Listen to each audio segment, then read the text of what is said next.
Japanese proverb starting with u. Ugo no takenoko.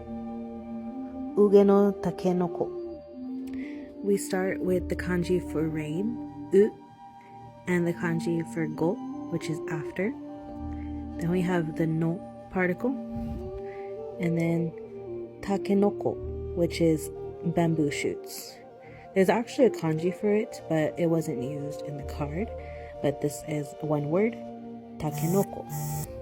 So it basically means bamboo shoots after the rain. So this means that something likewise will come after something.